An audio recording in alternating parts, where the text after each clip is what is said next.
एक बार की बात है, एक शिक्षक अपनी कक्षा में पढ़ा रहे थे और वे सभी विद्यार्थियों से कोई न कोई सवाल पूछ रहे थे। तभी उन्होंने देखा कि एक बच्चा बहुत ही उदास बैठा हुआ था, मानो उसके साथ बहुत ही बुरा हुआ हो। शिक्षक ने भी उस बच्चे को कुछ पूछा नहीं और ना ही कुछ कहा, लेकिन 4-5 दिनों तक ऐसा ही चलता रहा। तभी शिक्षक ने एक दिन उस बच्चे के पास जाकर पूछा कि बेटा, तुम इतने उदास क्यों बैठे रहते हो और दूसरे बच्चों की तरह तुम खुश नहीं रहते और किसी भी सवाल का जवाब नहीं देते हो। उस लड़के ने शिक्षक से कहा कि मेरे अतीत में मेरे साथ कुछ बुरा हुआ था, इसी वजह से अब मेरा किसी भी चीज में मन नहीं लग रहा है और अब मैं कुछ भी कर लूं दूसरे बच्चों की तरह खुश नहीं रह पा रहा हूँ। शिक्षक ने उस बच्चे की बात को पूरा सुना और अगले दिन अपने बैग में शिकंजे बनाने का सारा सामान अपने साथ लेकर आए और सारे बच्चे जाने के बाद शिक्षक ने उस बच्चे के पास शिकंजे बनाने का सामान लेकर उस सामान से उस लड़के को 1 गिलास शिकंजे बनाने को दिया। तब लड़के को लगा कि सर ये सब मुझे खुश करने के लिए कर रहे हैं।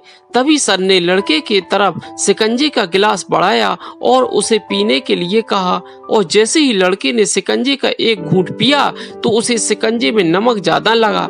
लड़के ने सर से कहा कि इसमें नमक ज्यादा है सर।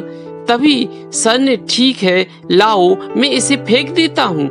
अब लड़के ने सर से कहा कि सर इसे फेंकने की जरूरत नहीं है, इसमें थोड़ी शक्कर मिला देंगे तो यह खुद अच्छा हो जाएगा। सर ने उस लड़के की तरफ मुस्कुराते हुए देखा और कहा, यही चीज मैं तुम्हें आज इस शिकंजे के बहाने समझाने आया था। हमारी जिंदगी भी बिल्कुल शिकंजे की तरह है और हमारे बीते हुए कल में हमारे साथ जो दुखद घटनाएं हुई हैं वो सब उस शिकंजे में मिली नमक की तरह है। जब हमारे कल में बहुत बुरा हुआ हो जिसकी वजह से हमारी जिंदगी बिल्कुल कड़वी हो जाती है, तब हमें उसमें कुछ अच्छे पल मिलाने की जरूरत होती है। जिस तरह से शिकंजे में नमक ज्यादा हो गया था लेकिन उसमें शक्कर मिलाने के बाद वो मीठा हो गया, उसी तरह हमें हमारे कल को भूलकर उसमें खुशी के पल मिलाने चाहिए ताकि हमारी बुरी यादें हमारे बुरे कल से भी अच्छी हो सके। इस कहानी से हमें यह सीखने को मिलता है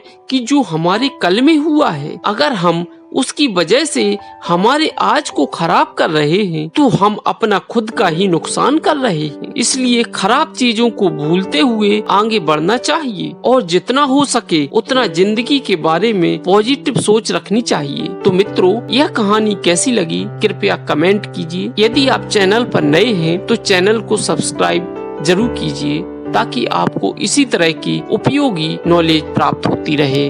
धन्यवाद।